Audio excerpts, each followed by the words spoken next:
Well, first of all, it's a great pleasure to welcome Professor Porter, Professor of Economics at Northwestern University. Thank you, Robert, for coming to speak to us in the 46th edition of the Barcelona School of Economics lecture series. I would also like to welcome Juan José Ganuza and all of you, students and members of academia in Barcelona, ladies and gentlemen. It's also great to be here once again in this setting at the Col·legi d'Economistes de Catalunya, an institution which is very dear to me. In a moment, I will hand you over to Juanjo, who will introduce Professor Porter. But let me first say a few words about the topic of today's lecture. From a macro standpoint, in recent years, we've been witnessing significant changes in inflation. The reconfiguration of global trade and investment flows, or the greater role of the state in the economy, have been clearly influencing prices. All these with rapidly evolving new technologies, gradual aging of the population, new consumer preferences, and climate change. All those factors working together at the same time impede a clear compound vision of price dynamics going forward and highlight the benefits and importance of a detailed and careful micro approach to what is happening in price formation in every single part of the system. Inflationary pressures are now particularly intense in the service sector, where inflation is proving to be sticky, even in economies with a marked slowdown in economic growth. It is against this backdrop that the US government has been pushing for greater scrutiny in some economic sectors that may be engaging in price collusion. Understanding these dynamics behind inflation, and more importantly, how they may evolve over time, will be critical for households and the management of monetary policy, especially in a year in which the Federal Reserve plans to start cutting official interest rates.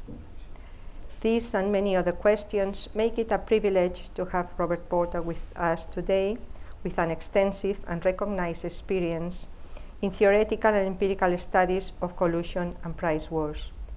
So thank you very much again, Robert, for being here, and Juanjo, the floor is yours. Okay. Thank you.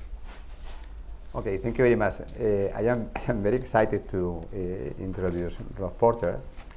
Of course, everybody that basically give a lecture here have a very long CV with many publications in the top places. But very few of them, they have seminal papers as Robert has. So for example, one of my favorite papers to explain the students at the undergrad level, and this is to have impact, is the model about, Green and Porter, about collusion with uncertainty. But this belongs to the dissertation, no? Of the, and he was a very modern dissertation because also he brings this model to the data, and the paper that basically in some way tests this theoretical model, he was a seminal paper that basically opened a new field of the empirical I/O structural organization. And thanks to that, we were able just to study from the applied point of view phenomena, as you said, as collusion and the implication on prices in the long term. And it's a tool. It's not only an insight, it's not only research, it's a tool for antitrust authorities to continue with the process. Now we are in the 2.0 of this tool, because now we try to identify this collusion and this cartel using machine learning and artificial intelligence. In fact, I am going to Japan this summer just to discuss this issue. So then my point is have a wonderful CVs, a wonderful researchers, but beyond that things, we have a very nice paper on from a theory point of view, because they are super beautiful, but they are also very useful for society. In addition to that thing, I was telling him that I was super lucky, because I think that the first time that I visit an American university was Northwestern in my PhD, and he was super generous to allow me to take his courses. And this is not for flattering. It was an amazing class. So the first class I took from him was amazing. It was a class about competition, about fishing firms, with also very modern, because it was about with an environmental approach. And then I understood that beyond basically the research capability, you can combine this with being very generous and very good as professor. So for all these reasons, I thank a lot basically for your contribution to the economy, to Rob, and it's a pleasure just to having you here. Well, thank you. Thank you for the very kind and generous introduction. Also, thanks to the organizers for inviting me to give this talk, not just once, but several times. I was originally supposed to give this in April of 2020, and well, you know what happened then. And I'm glad that I could finally make it. And also thanks to all of you for coming and taking time away for your preparations for the game tonight. So in any event, what I want to talk about is I guess I should preface this by saying, for those of you who don't know the field of industrial organization fairly well, we tend to dive into the weeds or details pretty deeply. And so I'll begin with some fairly broad remarks, but fairly quickly dive into something very specific, namely a recent series of cases that have affected the prescription drug market in the US. So as background, and as was hinted in the introductory remarks, there's recently been a lot of concern about the state of competition in the economy, both from a policy-making point of view, where there's the fear that merger policy is being too lax and that some firms have accumulated too much power, both in an economic sense and more generally.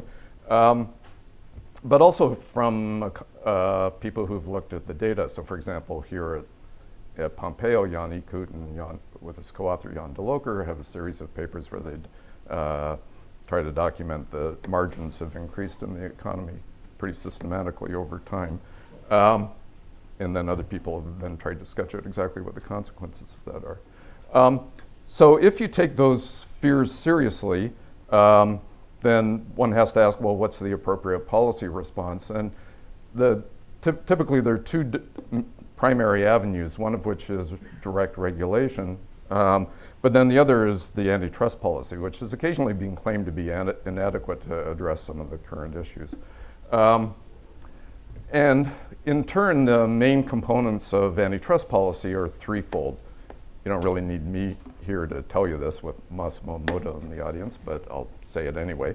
So the first is merger review, and there the primary criticism had been that merger review had been too lax, both in the US and elsewhere, and that a series of mergers were allowed to occur that really shouldn't have, in many cases, even, or especially from an ex post standpoint. Another key component are what's sometimes referred to as abuse of dominance cases or monopolization cases. And those are the sort of cases that have been brought against the big tech companies in large part, where in most jurisdictions it's not illegal necessarily to become a dominant firm, but what runs you into trouble is by then using that power, if you will, to extend your reach into other venues and suppress competition there. And that, I won't get into the details, but that's at the heart of a lot of those cases. But what I want to talk about is the third thing, which is the fact that in most jurisdictions it's illegal to fix prices or engage directly in communication to divide a market or design goods or what have you. So in other words, to directly prosecute collusive agreements. And those have been a little bit under the radar as far as the popular press is concerned, but as we'll soon see, they play a quite important role now and have done so for some time. And to the extent that you think collusion or cartelization is important, they fundamentally threaten the nature of competition and perhaps rob one of potential gains from competition in the economy. So as I said, what I'm going to do today is focus on a specific case which has some unique aspects which help shed light on things that one ordinarily wouldn't be able to think about directly, except in a broad sense. But it's an important case in and of itself, and it's about the generic prescription market in the US. Now, having said that, most of the companies involved in this case are multinational, so one suspects that whatever was going on in the U.S. had some ramifications for competition elsewhere as well. So just as a backdrop, in the last 5 or 10 years, in the US alone, a number of prominent price fixing cases have been brought.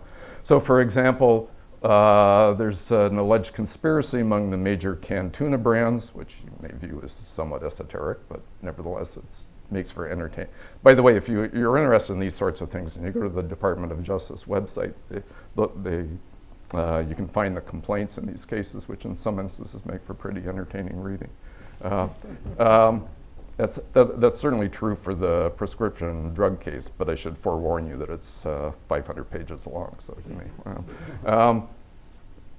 There's also an alleged conspiracy among 70 or more auto parts suppliers where the victims were the major automobile companies. And essentially, you shouldn't think of these as being one big cartel, but rather specific cartels in each of many different parts, which in many cases involve quite different firms.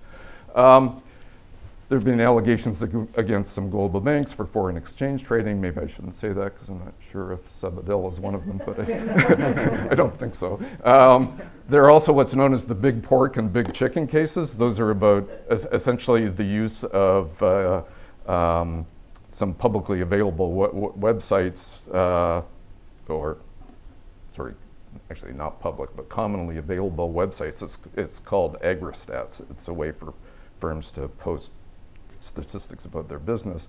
And the allegations is that they use that website to exchange information and agree to cut quantities, like for example, killing off large fractions of your animals in order to drive up prices.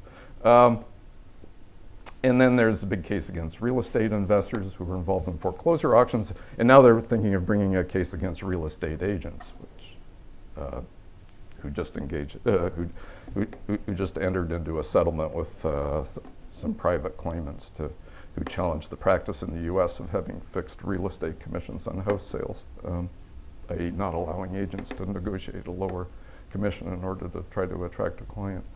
And there are many other examples, including specifically the one I'll talk about today. And it turns out the one advantage of what I'm going to talk today is that it's going to help shed light on a couple of questions that are otherwise a little bit difficult to get at, which is to first ask, well, we know the collusion occurs in many markets, but which ones? In other words, which ones seem to be most vulnerable for this sort of thing? And we'll try to provide some answer in this specific context.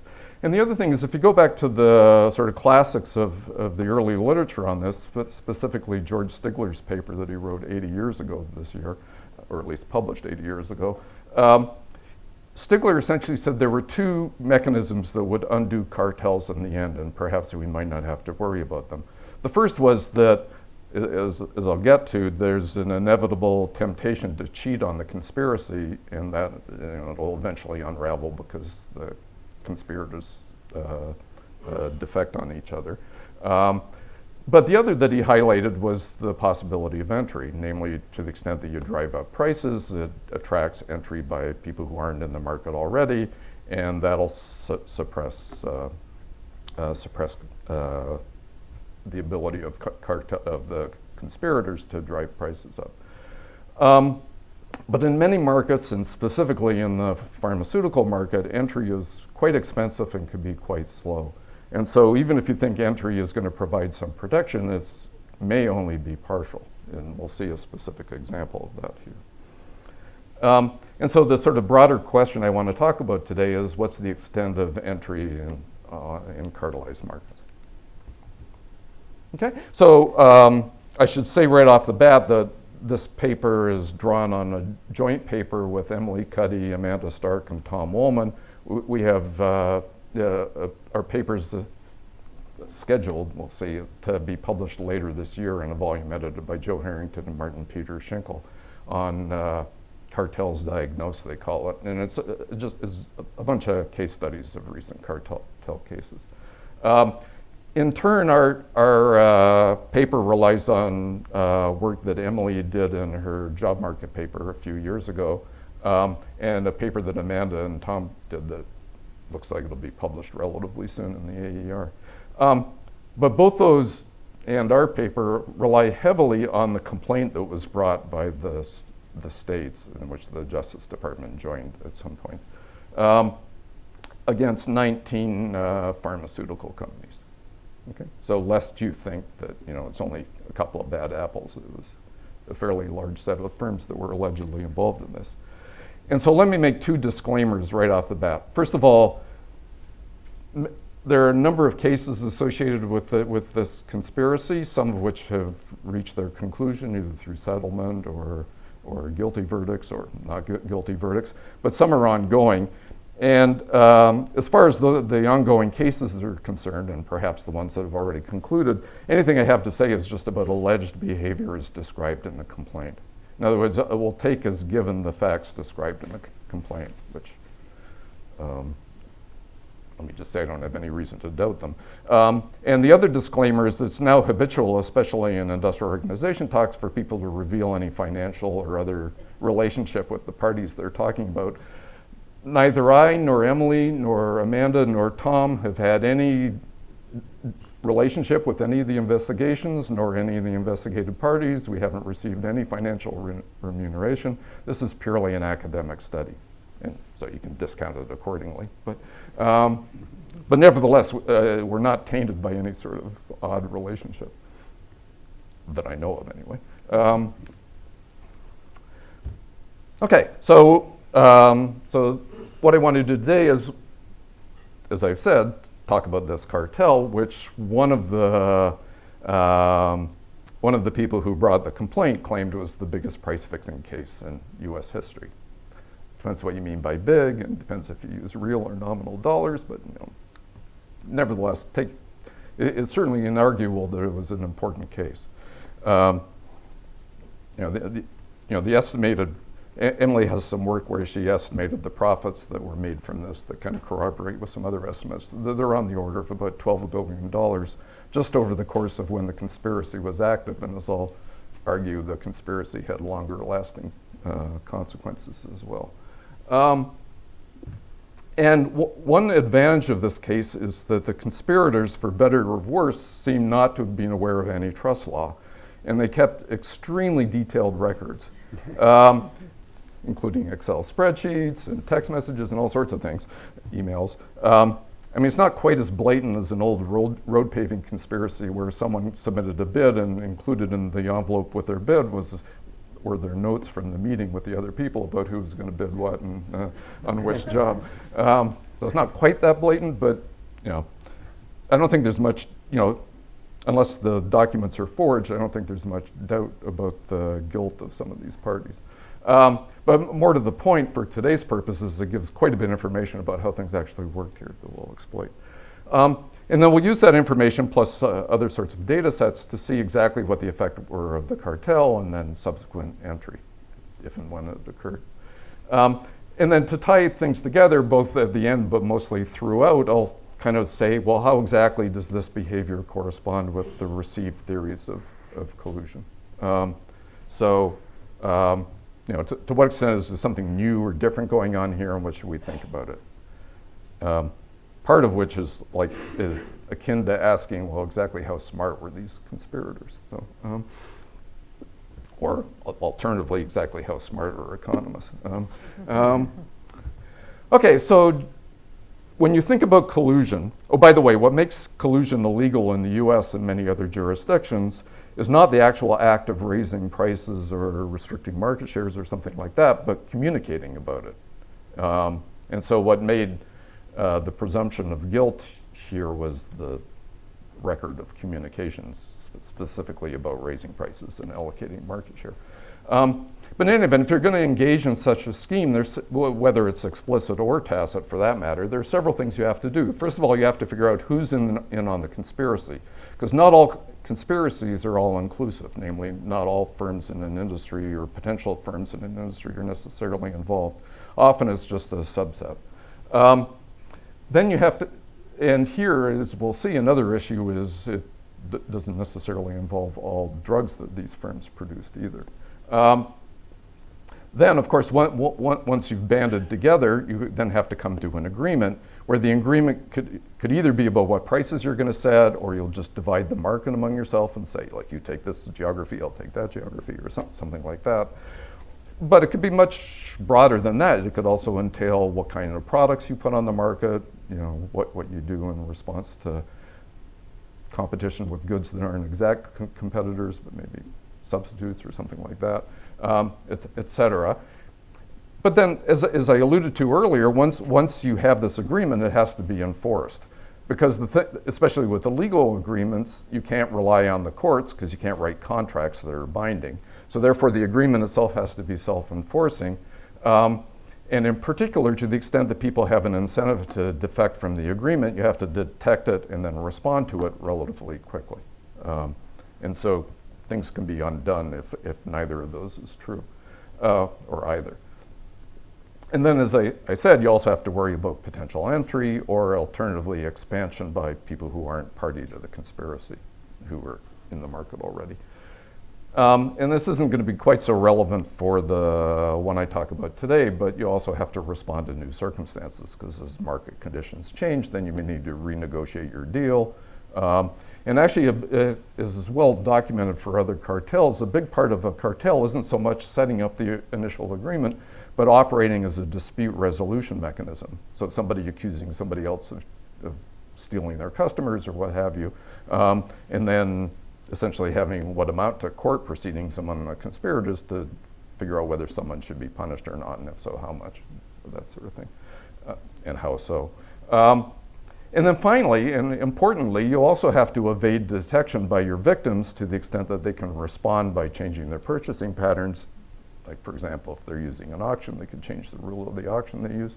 And of course, by the antitrust agencies. I mean, because if what you're doing is illegal, then you want to fly under the radar, so to speak. And so with respect to each of these things, I want to ask, well, how did the generic cartel operate? And again, how does that conform with what we think about what cartels usually do? Okay, so the agenda for today, by the way, don't worry, these dots correspond to slides, but some of the slides are even sparser than this one, so you know, you won't miss the start of the game, I promise. So anyways, I'll proceed in 5 sections, which you can also read at the top. I'll give you some industry background, and yes, unfortunately, I have to bring you into the weeds of U.S. healthcare system, which is unique in many unfortunate ways, but some of the detail, I won't go into all the details, but some of them are actually important for how things played out here. Then I'll tell you about what kind of data are available, which are pretty good or rich for our purposes. Then I'll spend most of my time talking about the evidence, i.e. what happened and what does that seem to reveal about things. And there'll be some analysis sort of throughout that, but then I'll conclude with some tying together. And then lessons for policy, I guess you could say, although those will be sort of spread throughout as well. So the lessons for policy are more just like concluding remarks. So first, background. See, I told you there were some sparse slides. But, so this one's not so sparse, and unfortunately I have to tell you this. So again, the market here is not just pharmaceuticals, but prescription pharmaceuticals. And so in the US, the way you obtain them is you go to a doctor or someone who's authorized to write a prescription, you obtain it, and then if you take them up on their offer, so to speak, you go to a pharmacy or the hospital itself or someplace that can fill those prescriptions, and you get it filled. And just from the standpoint of having prescriptions filled, more than 90% of the sales in the US are by generics. In other words, drugs that have gone off patent and are now open to competition. So specifically, what I'll call the branded drug, or what's common lingo in this industry, is the one that was held by the patent holder. And so at the end of the life of the patent, it expires, and so what they say is that the branded drug loses the exclusivity, namely that what the patent gave it was the exclusive right to sell or market the drug in the US. At which point there's potential entry by generics, and the way that proceeds is through something called an ANDA or ANDA. So first of all, I should say what a generic is, by definition, is it's bioequivalent to the patented drug. And so what bioequivalency means is it doesn't have to be identical in the inactive ingredients, but the active ingredients are supposed to have both the same, let me get the language right because I'm not a health economist. They're supposed to have the same rate and extent of absorption as the branded drug. Okay? So in other words, for the purposes of treating whatever symptom you have, they're meant to be equivalent. And so at least as far as consumers are concerned, unless the brand matters, which it does, it turns out, in some instances, they should be perfect substitutes for the branded drug. Now you might say, well, wait a minute, the branded drug itself was already patented. Why did these people have to, already had to go through FDA, Food and Drug Administration approval, through clinical trials and all that sort of thing. Why did these people have to go through that as well? Well, twofold. First of all, they're not literally equivalent because of the inactive ingredients, but also there's some oversight over the production process used by the firm in question to make sure it conforms to safety and all that sort of thing. But in any event, so there are these ANDAs that are abbreviated new drug application. They're not as onerous as the original application for the branded drug, but they're not trivial by any means. And they're broad, but not that broad. So I'm often going to talk about drug markets, and what a drug market is a combination of the substance, namely the active ingredient that people care about, the delivery mechanism, namely is it a pill or a capsule or a patch or something you would inject, and then the release, which talks about how long it takes to get into your system, et cetera, and the like. And the ANDA applies to all drugs within that threesome, specifically all strengths, because drugs can also vary by strengths. Okay? So before the period we're going to talk about, which is the mid-2010s, generic drugs were viewed as one of the real competition success stories in the US. In particular, in markets in which patents had lapsed, generics typically have much more than 50% market share, and even at the point of entry have prices that are half or less of the branded drug. And in most of the markets we're going to talk about, the branded drug had disappeared and the market had been completely taken over by generics. And so again, this was heralded as, competition works. Now, a bit more detail, you might ask, well, who exactly are the customers of these things? Well, it's not the people who fill the prescriptions. Rather, the people they're selling to are the pharmacy chains or wholesalers, who in turn sell the pharmacy chains or hospitals and the like. And one thing that happened in this market, the sales between the generics and the pharmacy chains, or the wholesalers, the wholesalers typically represent smaller pharmacies, or sell onto them, is that they'd moved from a negotiated price model to an auction model. And so in the years leading up to the formation of the cartel, more and more of these buyers were using an auction to procure their drugs. Okay, so they'd have periodic auctions where the generic drugs firms who had ANDAs, i.e. could legally operate in the market, would bid for contracts. Okay. Now, if you talk about eventual the people who are actually getting the drugs, the important thing about the prescription drug market is especially prior to the mid-2010s, is most people were covered by insurance that had a prescription drug benefit. And with that insurance, they had very little out-of-pocket expense. The deductibles were low, precisely because they were meant to be treating, relatively severe illnesses. And as far as the insurance companies were concerned, they would prefer that you take the medicine rather than suffer the consequences of not taking it. It's more cost-effective for them for you to be cured in that manner. So what happened then was that the insurance companies would typically bear most of the expense, and they would, or at least the direct expense, and they would reimburse the pharmacies for each fill at a rate that I'll get into in a little bit. And sort of along with this happy competition story, and especially with the rollout of auctions, the prices of most of these drugs were falling prior to the cartelization, but then they jumped up. And I'll show you some numbers. Okay, so cartel formation, what happened? So the inner workings are described in a lot of detail in the complaint, which was originally filed in May of 2019.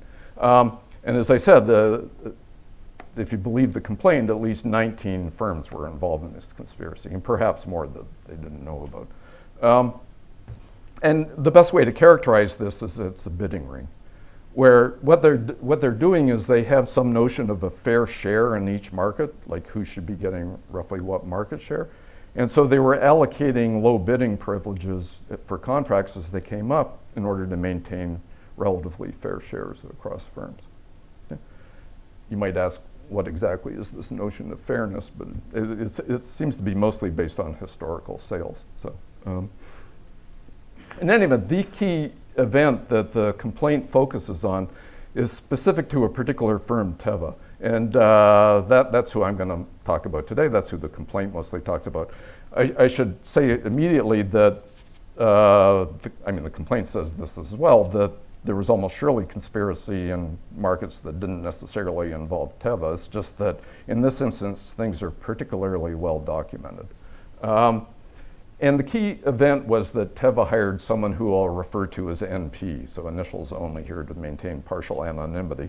So NP was uniquely positioned because she was working for one of the big drug wholesalers and had very good relationships with the sales representatives of each of the big drug manufacturers.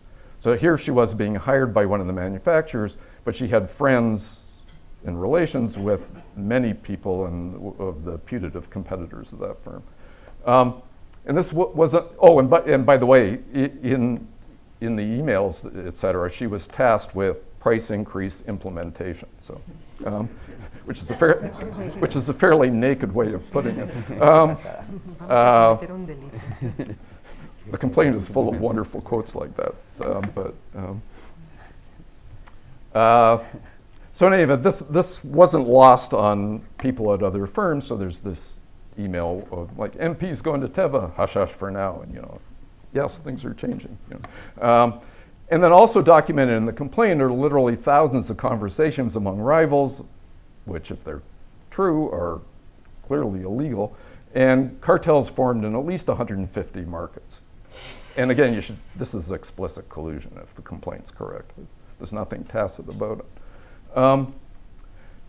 So just to step back for a second, we have to ask, well, what is it about this market that's perhaps or these markets, since there's many of them. So Teva, for example, was operating in about 500 markets. So they only colluded, if you will, at least in a documented sense, in about 130 of them. So what factors would make a market particularly conducive to collusion? What's specific about the drug market that lends itself to trouble in this case? So the first is that in these auctions, although they're nominally scoring auctions where you look at things like price and various other aspects, most of the other aspects are pretty much set or in fact detailed in the specifics of the call for bids. And so for practical purposes, this is just pure price competition with what ought to be pretty much perfect substitutes. So if you go back to your textbook model of Bertrand competition, this ought to be it.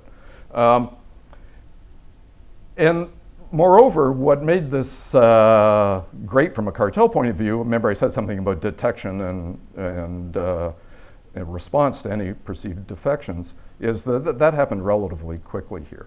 Because in particular, someone was supposed to win a contract and they didn't. So there's this one instance that the complaint talked about where in 2013, shortly after things start, the Glenmark, one of the defendants, accidentally undercut Teva in one of its markets. Somebody at Teva immediately sent an email to NP saying, what the heck's going on? To which NP replied, yeah, I know, I'm on it. She then emailed the person in Glenmark the next day, and that day Glenmark withdrew its bid and told the pharmacy that they weren't going to fulfill the contract. And of course, the punishment here is that things can unravel. I'll get to the thing at the bottom there, or second from the bottom, multi-market contact. These conspirators interacted with each other in lots of different drug markets. And so in particular, but this isn't like the multi-market, for those of you who know the paper, this isn't like the multi-market contact story of Bernheim and Winston, where if you cheat, then competition in all these markets is more or less simultaneously, so you cheat in all the markets at once, and then you get punished in all the markets at once. It's not like that here, because things are sequential. So if you cheat, you just do it in one of these markets, but then the punishment accrues to all the markets. So this is an instance where market contact really helps the conspiracy, because the punishment is much more severe than the potential gains from defecting on the agreement. Yeah, another thing about this demand is because of the way things are done, as we'll see just from the evidence, demand is pretty inelastic, i.e. consumers don't bear the cost directly, so what do they care? And as we'll see, the insurance companies and the pharmacies are pretty slow to respond. So at least in the short run, demand is quite inelastic, and it's stable over time. So that makes whatever threatened punishments are relatively credible, and people know what they'll be. The other thing is firms have pretty similar costs here, so you don't have to worry about asymmetries or difficulties in coming to agreement, because most people are going to agree on what the right course of action is. And then as we'll see, and as I've alluded to already, entry is slow and expensive. Okay? So this seems like a great setting in which to collude. So let's talk specifically about what NP did. So what she did was, literally in her first week on the job, she compiled a list of all the drugs that Teva was involved in, which again, a drug is a substance, delivery, release, and strength. Okay? And what she did is she said, okay, how many other people are selling in this particular market? So that's one thing. So how many rivals are there? And for each of those rival firms, she scored them based on her personal relationship with the people in that firm on a scale of -3 to 3. So if you're a 3, you're her pal. If you're a -3, then she wouldn't trust you with, her, walking her dog, let alone colluding. And then what she did in her Excel spreadsheet was compute the average score of the rivals that they were facing, and then she used some other factors and decided to start sending out email messages to people for the select set of drugs, the ones that did well in these scoring dimensions that she looked at. And over the course of the next year, 18 months, cartels formed in 109 drug markets that Teva was involved in, but not all. Okay. 109 was the initial wave, but then another 30 were added over the next 18 months. And there were several reasons for adding new markets. One of her compatriots at Teva moved to another firm, Xylus, and so Xylus went from a -3 to a +2, and then they were invited into the party. There was also some exogenous exit in some of these markets because the firms had a problem with their factory or something like that, and therefore some poorly scored firm exited the market, and so now the remaining firms were comfortable conspiring with each other. The other factor that sort of affected the timing of these things was that NP had maternity leave, and and for 6 months there were no cartel invitations. So yet another reason why the U.S. should have mandatory maternity leave, I guess. And the consequence of this is being documented in a couple of papers, like Emily's paper, but then there's a reduced form paper by Rob Clark and his co-authors that documented that in some commonly prescribed drugs, prices increased sharply as a consequence. I'll show you some more evidence of that. Okay, so then what? Well, so it turns out the real spur to all the litigation was a New York Times story that documented the fact that prices had jumped in the generic segment for some drugs, in some cases by more than doubling, or actually in one case by 10 times. And the Connecticut Attorney General read the New York Times story and literally on a hunch just directed his antitrust division to start an investigation, to start looking into things. And the more they looked, the more they found. And by early 2015, as the victims put it, the government started showing up on people's doorsteps, seizing laptops and things like that, essentially collecting evidence. And the first cases were brought in early 2017, and as of now, there's still some ongoing cases. But settlements so far, and it'll definitely increase, have been more than $1 billion of the parties who've pled guilty or been found guilty, so in terms of fines. So what was the impact?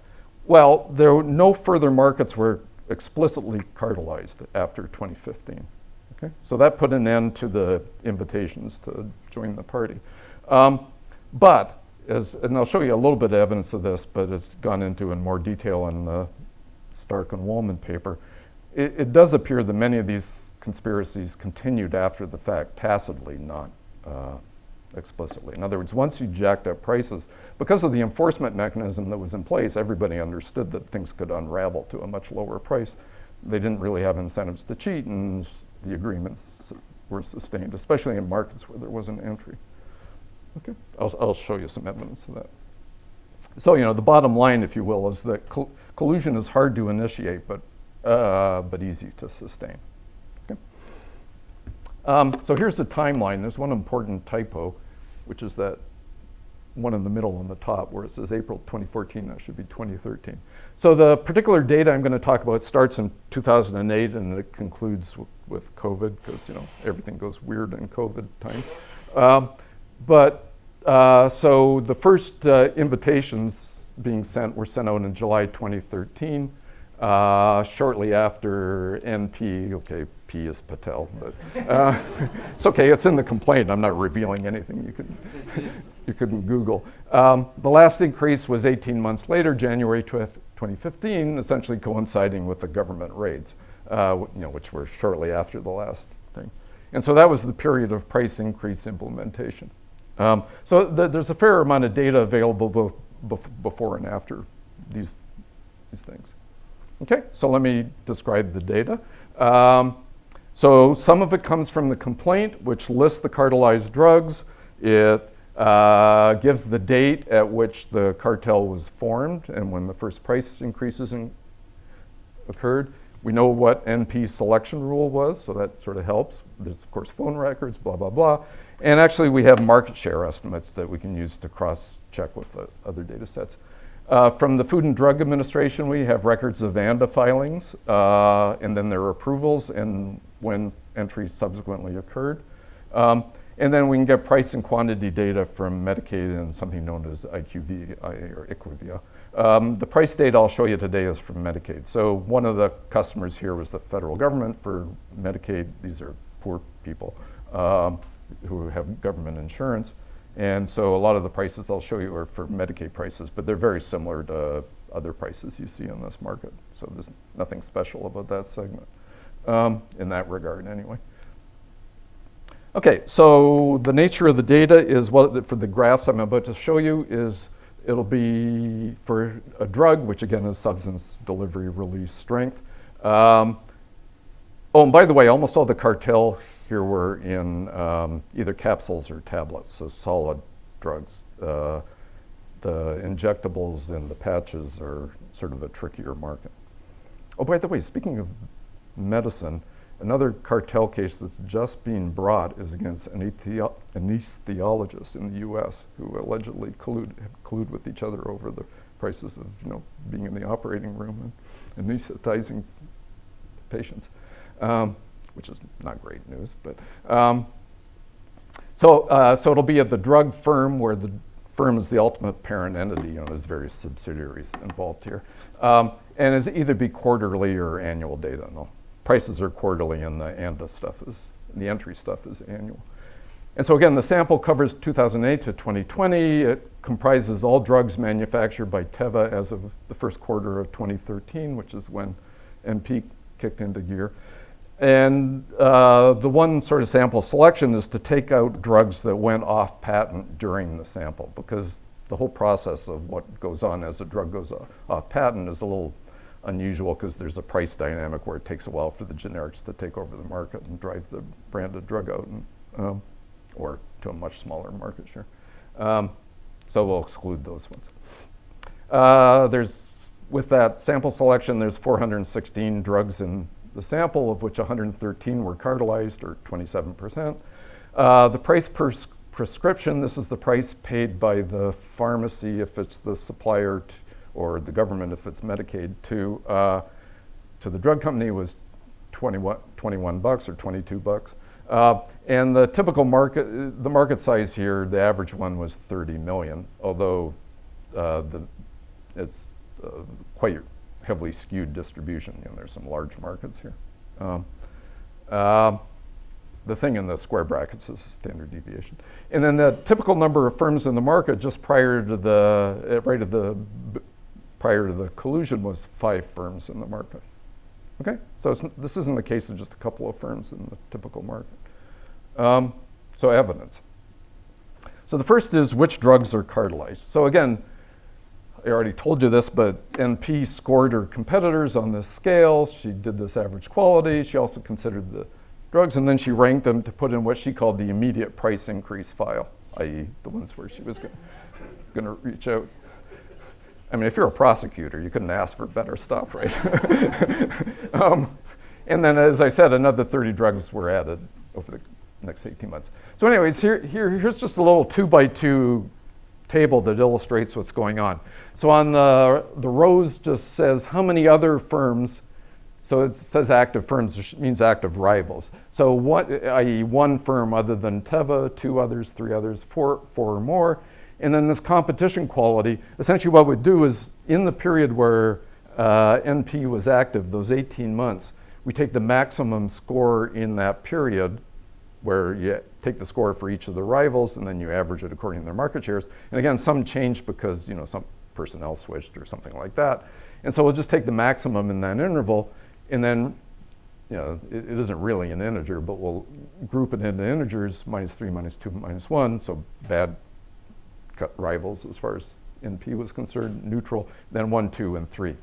And of course, what strikes you from so what's reported, the percentages are the fraction of the drugs that were cartelized in each of the different cells, and then the brackets are, I guess, the number of entries in that cell.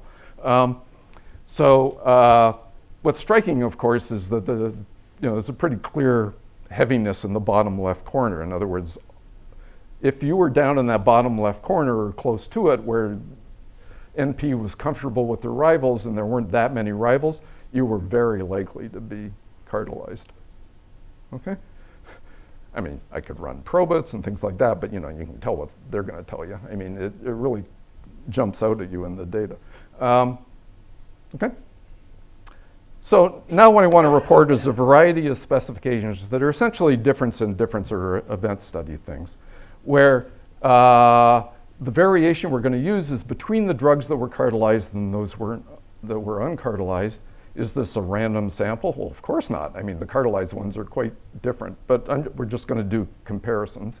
And then we'll do before and after the cartel formation. So the difference in differences is how do the cartelized drugs differ from the uncartelized drugs, comparing the pre-cartelization period and the after-cartelization. So, was there a specific jump for the cartelized drugs? And so I'll do it both but just by showing the raw data and then showing some event study estimates, which in some senses are cleaner. So the particular regression is just going to be some outcome variable y at the drug level and the time level, so d is drug, t is time, regressed on drug-specific fixed effects, times fixed effects, and then this running variable, this chi variable, chi tau dt, which just asks for tau periods either before or after the point in time t, was that market cartelized? And so this is going to be a dummy variable that turns on for every date after a particular market was cartelized. Okay, so it's just this. So it's one way to do this. There's a variety of methods for analyzing this sort of thing. So Sun and Abraham have an alternative method, and it yields similar results. The reason for worrying about this is it was rolled out. It's not like all the markets were cartelized at once, but most of them were cartelized more or less at the same time, and it's all within a relatively narrow window. That's why it doesn't really matter that much. Okay, so the first thing to ask is, well, what did that do to prices? So here's the raw data of a form. So on the horizontal axis is time in years. This is quarterly data. In the vertical axis is prices. Prices are normalized here so that in the first quarter of 2013, they're equal to 1. And it's a logarithmic scale, so that means that it's 0 in the last time in the pre-period, if you will. So that's what the vertical line is. And then the red line is the drugs that weren't cartelized, and the blue line is the drugs that were cartelized. So a couple things to note about this. First of all, just focus on the pre-period. Remember I said about movement to auctions and prices were falling? They fell a lot. right? So over the course of 2008 to 2013, they fell by more than 0.4 log scale.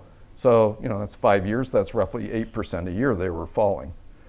And one thing that people insist on in difference in difference analysis is parallel trends. That's about as parallel a trend as you're ever going to see. And it's not like they're flat, they're both falling the same amount.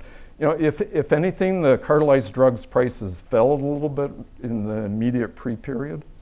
The thing you're worried about is that their prices were rising relatively already. But if anything, the opposite was going on. But then you see this gigantic diversion, right? Where the uncartelized continue to flow down and the cartelized jump up. And the difference, well, I'll show you in the event study. So when you do the event study, this is just the presentation of all those beta coefficients. So this is the difference between the cartelized and the uncartelized drugs in each of the periods. Again, if anything, the cartelized drugs are slightly lower in the immediate pre-period, just before the vertical red line.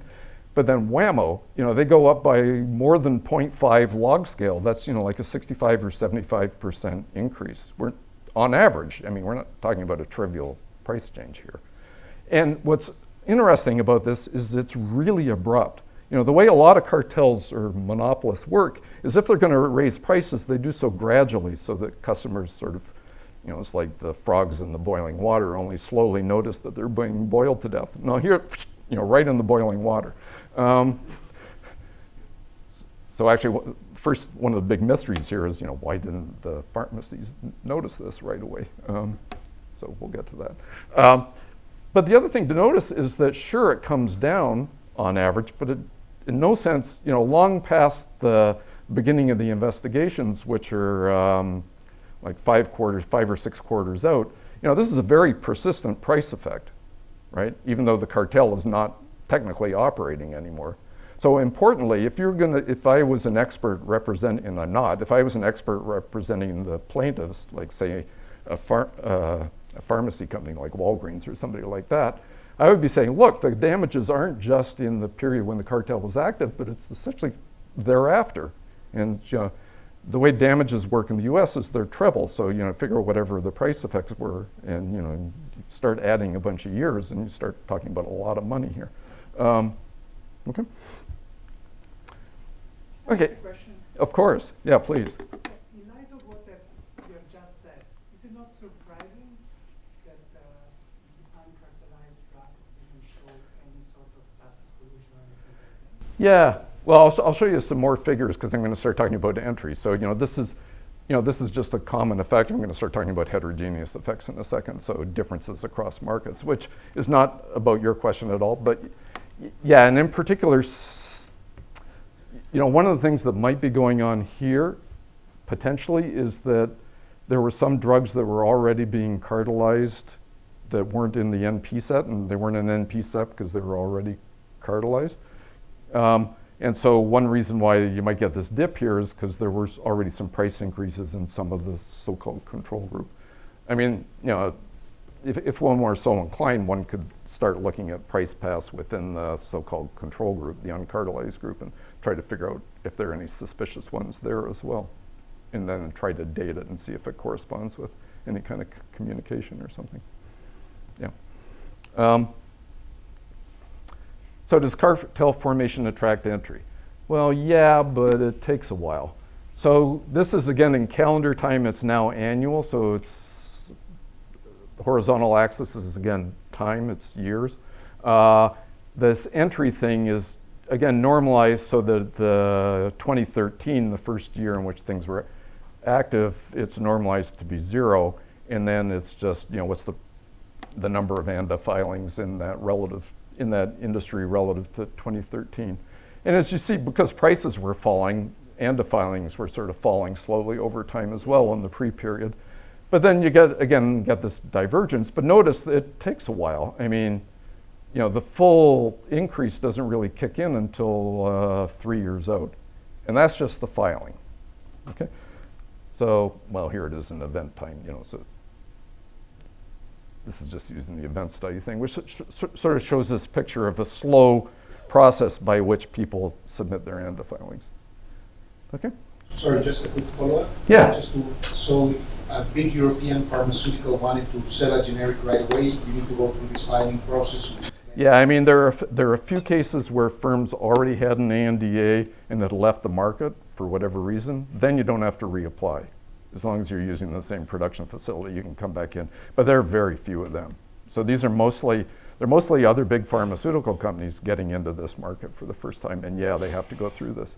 Even though it's already been a drug that's gone through the original approval and the approval of the generics who are already in there. Yeah, because it's specific to the company, for better or worse. Oops, wrong way. So here's approvals. And what you see there is, again, let me show it in an event time. You really don't get significant entry, which is the approval of the ANDA, until 3 years out. Well, even that's not significant. No, you don't really get it till 4 or 5 years out. Because the sad fact, which Emily Cuddy documents in her thing, is in her job market paper, is that the FDA had huge backlogs at this time. And it just, kind of like what happens at the patent office occasionally too. And it just took forever to process these things. So their response to this actually has been to hire more people, but which they should. I mean, they should, but one might rethink the entire approval process as well. Okay, so what effect did entry have? Well, the first thing to note is that larger markets attract more entrants. So what's done here is on the one axis is the logarithm of the market size. Actually, I think it's base 10. And then on the y-axis or vertical axis, it's the probability that entry occurred in that market. And what's plotted here are deciles in the distribution of the log market size. So the bottom 10%, next 10%, et cetera. So there's 10 dots here. And then, it's not an exact relationship, but clearly other things matter too. But there's nevertheless a strong positive relationship. Larger markets attract more entrants, or are more likely to attract entrants. And it's no big mystery, because there's a big fixed cost associated with going through the approval process, and it's not certain either. And so, why take that gamble unless there's a relatively big payoff? Okay? If you wanted to do something more sophisticated, you could look at like what markups were and that sort of thing, but and who else was in the industry. And so, what this does is it revisits that price line thing, where now the cartelized markets are divided into two parts, somewhat arguably exogenous variation, where the green line here is the original uncartelized drugs, or allegedly uncartelized. But then the blue line are the larger markets, so the larger half of the cartelized markets, and the red line is the smaller half where, sorry, I got that backwards. The larger markets are the red line where entry is more likely to occur, and the blue line are the markets where entry is less likely to occur. And so what you see is, to the extent prices fell after the original rollout of the cartel, it was in the larger markets where entry was more likely to occur.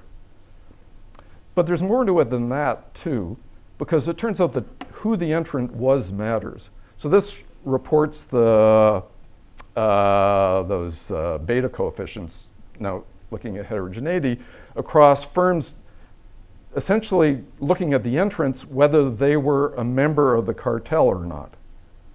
Okay? In other words, if you were conspiring with Teva in some other market, then you were a member of what's called the majority here.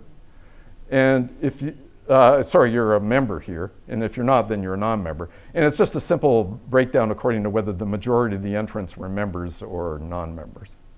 Okay? I mean, obviously you could do something more refined. But again, what's going on here is in markets with entry where the majority of the people who enter were members of the cartel, prices didn't come down. Presumably they were just allocated some market share and people just went on their happy way. Whereas, where you get the price decreases are in those other markets. But even there, it's not like it's returning to the non-cartelized markets. Okay? So, even there's some sustenance or sustaining of the cartel. Okay, so then, well, what about profits? I must be getting close to time, right? I'm actually pretty close to being done, but yeah. So let me just briefly show, see, I'm almost at the end of the evidence. So this last thing plots profit margins as reported by 3 of the big players, Teva, Mylan, and Activist, over the years. What's on the left is for Teva and Mylan are what's called operating margins. So that's essentially taking revenues minus costs. And it's a very broad definition of costs, including R&D expenses and things like that. And it's for their generic drug division, but importantly, it's for all their drugs, whether they were cartelized or not. And so what you see in this is, leading up to 2013, margins were, and then for Activists, it's contribution to margins. So that's it's not taking out R&D expenses or other sort of arguably fixed costs. So it's more like variable margin over variable costs, if you will, sort of. So they're on a different scale, but they follow a similar pattern. So in all 3 cases, these margins were falling leading up to 2013, kind of in line with what was going on with prices. They took this huge jump, and then Activist actually disappears in 2016. You might say, what happened? Well, it was acquired by Teva, speaking of. And then, for Mylan, you see this drop in margin, but Teva's margins stay pretty constant. So, even well past the breaking down people's doors or arriving at people's doorsteps, firms maintain much higher margins than they had in the immediate pre-period. Okay, so analysis. I've already done this just repeats that one slide. So I already told you about how they enlisted conspirators and how they decided who to invite to the party. On the coming to the agreement, as I said, what they did is they allocated buyers to achieve a fair market share. And as I also said, what was unusual about this is how abrupt the price increases were rather than gradual. And even if you ignore the legal risk, because the whole reason why this got uncovered was because of the really abrupt price increases that were reported in the New York Times, which were then read by the Connecticut Attorney General, it's really unlikely that these are jointly profit maximizing prices they arrived at. I mean, they just jacked them up. There wasn't any sort of experimentation with, what was likely to happen in the longer run as the victims started adapting and the like. So it was pretty crude in that respect, although inarguably effective if your goal was short-run profit maximization, less so if your goal was to stay out of jail. But, and then the next thing is you have to enforce the agreement. As I said, I've already said a lot of this, but detection and retaliation are rapid in this setting. Multi-market contact really amplifies the punishment. And so if you think about what incentive compatibility constraints are, they're essentially trivially satisfied here. The thing you don't have to worry about is people thinking that it's going to pay to cheat on the agreement, at least not in that direct a way.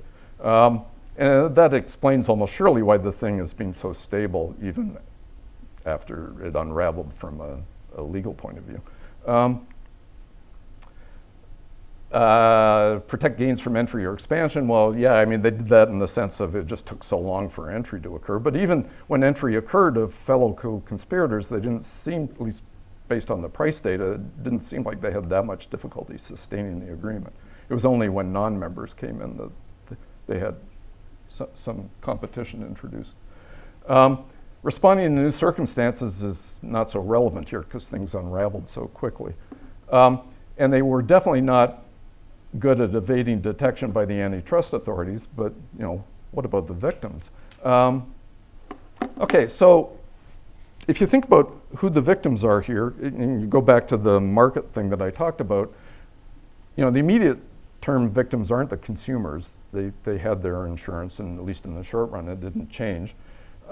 And it wasn't the insurance companies, at least not right away, because the way they reimbursed, I didn't get into this detail, but the way they reimbursed the pharmacies was based on leg price indices. So it took a while for these price indices to adapt. So the immediate victims were the pharmacies or the direct purchasers, like the government, for example. Okay, and I think the only explanation is that for the direct purchasers, their eyes were not on the ball. I mean, they had been worried about price increases among new drugs that were being brought on the market. There were stories around that time of blockbuster drugs that were going to soak up like 20% of the Medicare budget and things like that. And that was much more the focus. I think the generic drug thing was sort of on autopilot, and despite the size of the increases, it didn't really click what was happening. Why so is still a bit mystifying. And I already talked about the antitrust stuff. So the last thing I want to talk about is sort of the pass-through, because after all, that's not the end of the story. And had this cartel played out longer, and of course in some instances prices are still high, or many instances, there have been some concern about increasing concern in the generic segment expressed by pharmacies, for example, saying that we may have to start worrying about competition. But nevertheless, they were mostly asleep at the wheel. But then, of course, as the price indices adjusted, then the costs started getting passed on to the insurers. And of course, the insurers have all kinds of mechanisms at their disposal to insulate themselves. So in particular, depending on which drug you're talking about, they've either increased consumers' out-of-pocket costs, or their deductibles, or their premia, the price you pay for insurance. In some instances, they switch to co-insurance, so you just don't pay some fixed out-of-pocket cost, but you pay a fraction of the price, thereby not insuring you against price changes. Or in some instances, they've removed drugs from what are known as formularies. So a formulary is a list of drugs that are covered by the insurance, and they're prioritized in particular ways. So there is a potential for consumer demand response, which on the one hand is good to the extent it kind of makes the cartel less inclined to raise prices. But it's terrible from the point of view of harm above and beyond economic harm, because if people are no longer taking these prescribed medicines, you could have quite adverse health consequences. And so, for example, there's a recent paper by Aaron Barkley at Melbourne who documented the Mexican insulin cartel. And there, a lot of people just stopped taking their insulin once the cartel kicked into gear. And so forget the economic consequences. The health consequences were catastrophic. So maybe you don't want a demand response, but. So just to wrap up quickly, does entry discipline the cartels? Well, yeah, to the extent that entrants do arrive, and if they're the right kind of entrants, prices fall. But no, in the sense of it takes quite a while here, like up to 5 years, and it's also incomplete in that not every market experienced entry, and even where entry occurred, prices didn't necessarily come down all that much. So, it's pretty clear that, and even the FDA figured this one out, that reducing regulatory costs or delays should improve how these markets work. They mostly worked on the delays so far. Having said that, antitrust Section 1 enforcement, so price fixing is illegal under Section 1 of the Sherman Act. That's what that's referring to. And that played a critical role here. It stopped the cartel from going any further unless, as Massimo conjectured, there's maybe some tacit collusion that arose, which is possible. And let me just say, as always, as any academic always says, there's always more work that should be done in this area. There's a lot of recent cases, so if you read the book by Harrington and by Joe Harrington and Martin Peter Schinkel, there are a lot of different cases that have quite different wrinkles to them. There's the whole issue of what's known as coordinated effects, namely whether consolidation in an industry affects not just short-run competition between firms, but also the likelihood of collusion.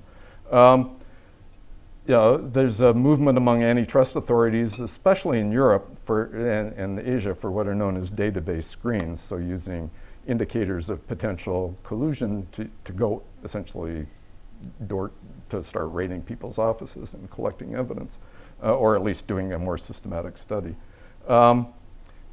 This case clearly raises the issue of how to break ongoing cooperation if what they're doing now is tacitly collusive, which is perfectly legal. And then there's the whole issue of what exactly role do relationships play, which this indicates they're sort of more important than being thought about in the collusion literature, where people often talk about mavericks and things like that, and this sort of gives a little more meat to what a maverick might be, i.e. people who were not a +3 in NP scale. So thank you for your attention.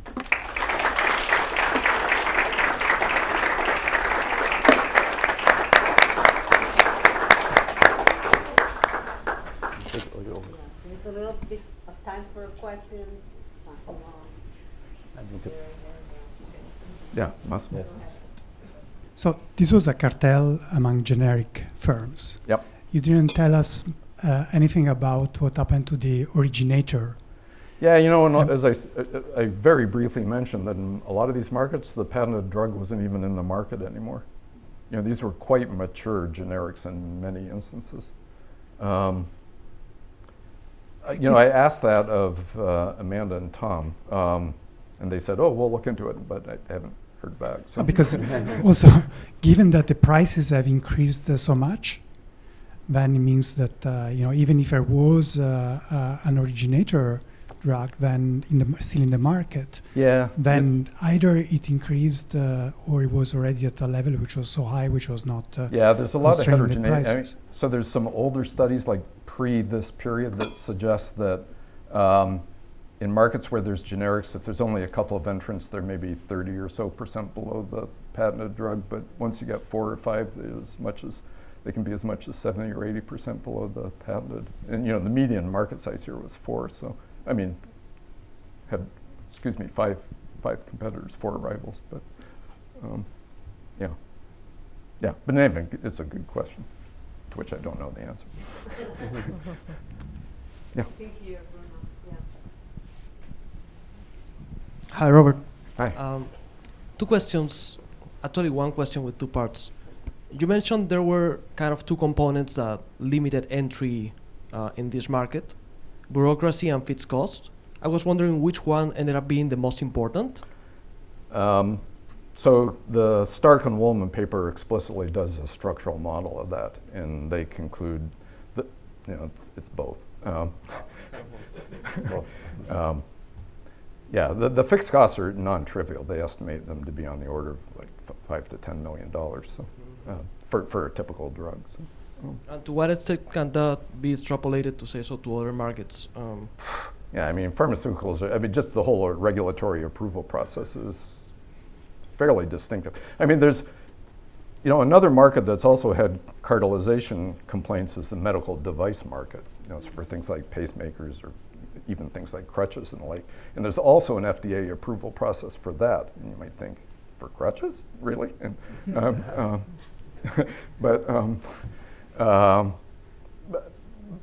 yeah, and there the cost of running randomized trials isn't so onerous. So, it's not exactly an apples to apples comparison, but one could do a comparison of medical devices to pharmaceuticals where the costs are a little bit lower. So, Thank you. yeah. Yeah, right back. So I was wondering about stock market prices, and more broadly, like, what do you believe that in markets with such a stable demand, can we use stock market prices to indicate cartels? Under the right circumstances, yeah. I mean, the issue with the stock market prices is figuring out what the appropriate event is. Is it when the investigations when people start showing up at doorsteps? Is it the issuance of the complaint? Is it initial judgments in some cases? All that is just sort of a long way of covering for the fact that I don't know what the answer is. I don't know. I mean, Teva has actually done pretty well. And throughout, they've maintained innocence pretty vociferously instead of just some bad apples within the firm. Although, you should see some of the emails between NP and her superiors. So, So for regulators, for identification is probably hard, but for the regulator, just to keep track of things. No, that's fair. That's fair. Yeah. I mean, the other thing, of course, is these really are multinational companies, so the U.S. component isn't that necessarily that big a piece. So, depending on the company. Yeah, I was wondering if you used at all the price of the drug, of the branded drug, before the generics got into the market to compare well, prices. in some instances, it's many years before, and it's not really relevant anymore. So no, so no. Yeah.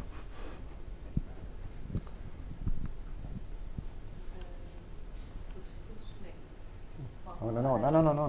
Okay, I can be the last one. No, don't worry. Hi. Coming back to the enormous effects. So we're talking about an average increase of 70%. It was 65 or 70. Yeah. Didn't they expect that this wouldn't be sustainable? I mean, this is very easy to detect. And why didn't they just go for something smaller? Yeah, this is around the same time that there was all this publicity. I'm going to mispronounce his name, about Martin's Girdle. Who had essentially acquired a bunch of patented drugs and proceeded to jack up the prices on those. And yes, people noticed, and it's perhaps they thought that it was sort of, if he could do it, they could do it, or something like that. I have but yeah, just from an optimization point of view, if you worry about not just, as I said, not just legal risk, but also the response of the pharmacies and the insurance companies and the like, it's really hard to believe that this was profit maximizing from a longer run, well, even in a short run perspective, but especially in a longer run perspective. Yes. You didn't say nothing about capacity constraint of the producer, so you don't see like a big rotation, other signal that make this seem very visible? No, a lot of it seems like the way these things usually work, a lot of it seems to be based on incumbency. So, if you have that contract, you'll keep it, which, and there's this notion of fair share seems to be mostly based on historical sales as opposed to anything to do with capacity. So they use that. Yeah, people don't, prior to this, there were occasional price spikes in these drugs, which were usually caused by some sort of production facility going offline for some reason. So not people hitting capacity. So when they talked about they would occasionally talk about shortages, but it was usually for that reason, or demand surges or something like that. Oh, something. Okay. Yeah. And the last thing, in Spain, for example, our system, most of the prescription drugs are basically paid by the public sector. Yeah. And in some regions, they use auction. They try to promote the use of auction. Yeah. But one of the implications of your lecture, auction are in some way more fragile than negotiation because they are public prices. No? So we have just not only to promote the use of auction, but also at the same time to promote the use of antitrust. No? Yeah. Yeah, it depends a little bit on how you run the auction. So, there are things you could do to the rules that might, give stronger incentives to cheat. But in this instance, where you have this multi-market contact, and, the way to really address that directly would be to have more coordinated procurement. So a lot of things being led at once rather than sequentially. So, but there are other things you can do with the rules too. But yeah, if you're worried about collusion and auctions, you should come to my talk tomorrow, and I'll talk about it. Okay. I know, I'm kidding. I'm joking. For that, I will be there. Yeah, for a completely different market, oil and gas. So. Okay. Yeah. Okay. Thank you. Okay, I think this is it, right? So we had a wonderful talk. Thank you, Rob. Even I that don't know anything about this, I follow it up. So I hope everybody that's here in the room got a lot of things out of this talk. Thank you and thank you everybody for being here.